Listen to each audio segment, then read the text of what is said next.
Hey guys, welcome back to my channel. Today we'll be making keto buffalo chicken dip.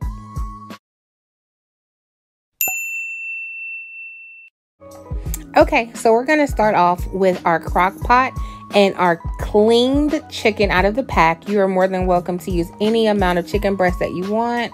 I decided to use 3 chicken breasts and I'm just going to season them. You're welcome to season them any way you want. I'm just going to use a little seasoning salt, chicken bouillon, black pepper, and I'll usually use a little garlic powder and onion powder, but I just decided not to do that this particular time. And then after you season your chicken, I like to put my seeds. You can season your chicken prior to putting it in the pan, but you don't have to, or prior to putting it in the crock pot. You don't have to, but you can or you don't have to. I like to put the seasoning directly on my chicken, and make sure you use a full packet of ranch season or ranch powder. You can use the dip or just the regular one. Either one works. It works the same. I've seen it done both ways, but I use the ranch powder. So I put 1 chunk or 1 block of the cream cheese in there. I ended up putting another half in there after it got finished because the person that I was cooking for doesn't really like hot food, but you'll see why it was hot towards the end of the video.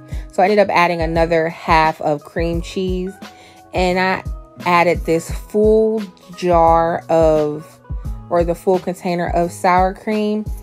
I ended up adding that more at the end as well.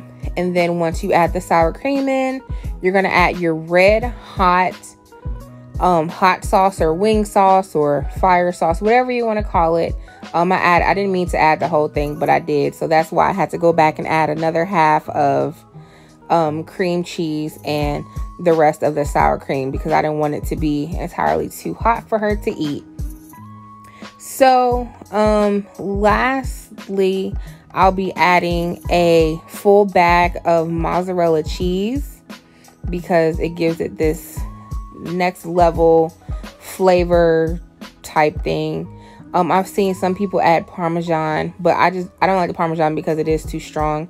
But I do just like the mozzarella cheese in there. And what we're going to do, we're going to turn it on high and we're going to let it cook for 6 hours. And once you're done cooking it, you're going to shred your chicken, stir it up, and you're done.